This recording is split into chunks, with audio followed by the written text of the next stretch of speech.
Hmm, ada nggak sih investasi yang bisa kasih 100% per bulan? Gue tuh pusing belajar grafik, fundamental. Boleh nggak sih uangnya gue kasih lo aja, lo yang kelola. Tapi cuannya yang gede dan gue gak mau rugi ya. Mau dong investasi, tapi yang cepet ya, please.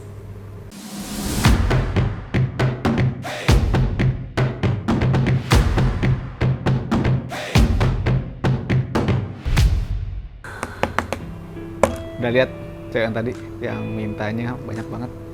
Ya, mintanya banyak banget. Emang selalu gitu kali ya. Kalau konteksnya investasi coba, misalnya lu pengen dapat profit gede, cepat, gak ada risiko sama sekali. Ya semua orang juga pengen. Semua orang pengen, gue juga pengen. Lu pengen gak sih? Emang ada yang gak pengen? Gak ada. Semua orang pengen. Masalahnya bisa nggak? Ada nggak? Logikanya masuk nggak? Kan gitu. Kalau misalnya nih, memang ada satu instrumen investasi yang benar-benar 100% tanpa risiko, tapi ngasih return 100% juga dalam sebulan. Ngasihin duit berkali lipat dalam waktu yang pendek.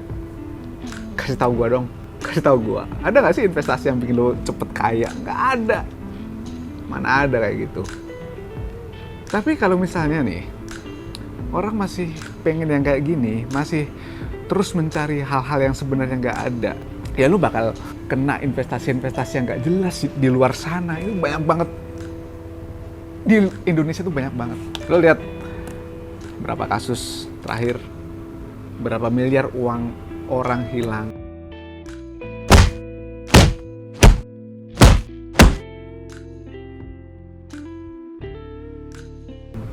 Itu bukan orang yang bodoh, bukan. Mereka tuh orang yang pinter loh. Pinter.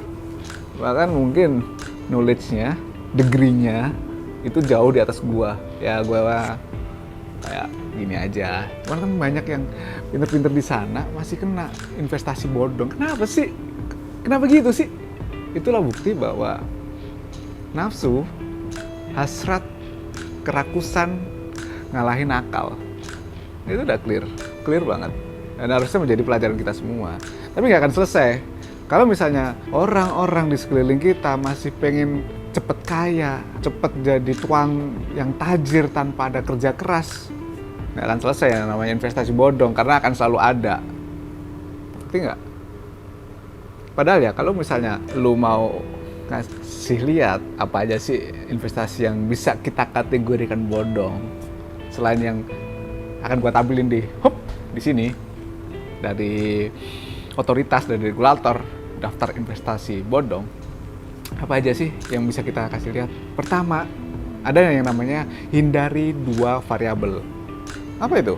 Hindari dua variabel. Gini deh. Variabel pertama namanya too good to be true. Jadi kalau lu nemu sebuah penawaran investasi dan kok too good to be true ya? Kok kayaknya terlalu keren untuk menjadi sebuah kenyataan ya? Oke. Sabar, tarik nafas dalam-dalam, mikir. Biar oksigen tuh sampai ke otak. Mikir dulu. Oke? Jangan lu langsung bilang, oke, gua join. Oh gila, lu bisa bunuh diri, men. Sabar, tenang dulu. Jangan kasih jawaban, ya. Mikir dulu. Contohnya apa yang too good to be true? Contohnya lu ditawarin, lu datang ke tempat gua, join investasi gua, taruh 10 juta, gua kasih 100 juta. Itu kan wow. Masuk akal nggak? Kalau lu jadi pengusaha gimana? Masuk akal nggak?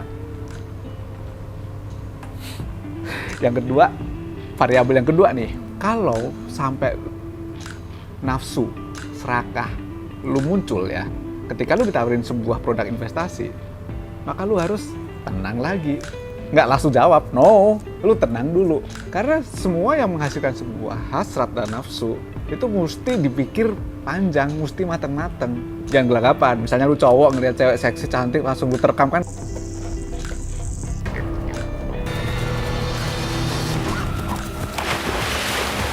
Nggak gitu, bisa ditangkap lo sama polisi. Ya sama aja, oke? Jadi kalau ada yang too good to be true plus menghasilkan rasa serakah, itu adalah dua variabel yang lu mesti hati-hati banget. Serius guys, itu lu mesti hati-hati banget ya. Terus poin kedua, apa yang harus lu lihat ketika lu mendapat penawaran investasi? Ingat, investasi yang keren, investasi yang baik, itu dia nggak perlu susah payah mencari seorang investor yang akan datang. Jadi ketika ada orang itu berhasrat banget buat nawarin investasi, maka lu harus hati-hati. Oke, sama aja kayak lu jual barang. Kalau barangnya bagus banget, lu nggak perlu susah payah marketing kan. Tapi kalau barangnya jelek, maka lu marketingnya gila-gilaan sampai harus door to door ke semua populasi di Indonesia. Jadi lihat aja cara dia jualan, cara dia menawarkan. Emangnya kalau lo beli saham di Bursa Efek, itu orang-orang menawarkan dengan keras kan enggak? Mereka santai, jualnya santai gitu kan. Toh udah otomatis, ya, seperti itu. Oke, terus poin ketiga.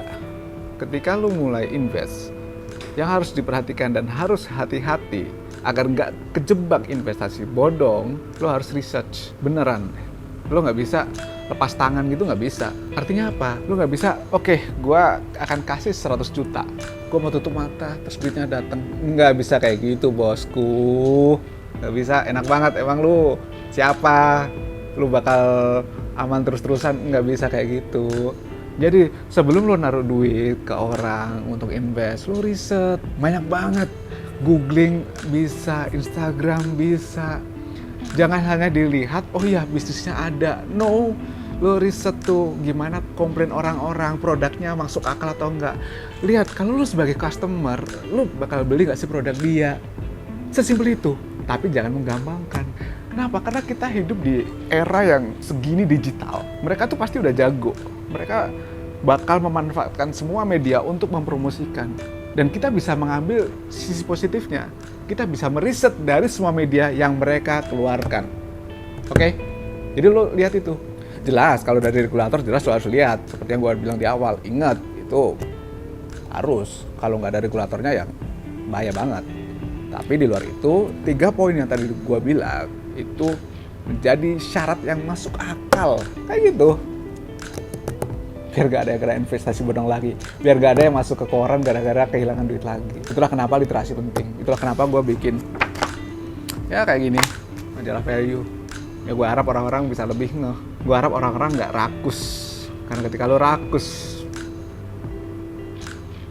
lo masuk ke jurang. That's it. Oke? Mudah-mudahan lo sehat, keluarga lo sehat, kalian semua bahagia. Sampai jumpa lagi di channel YouTube Discartes selanjutnya. Thank you and bye-bye.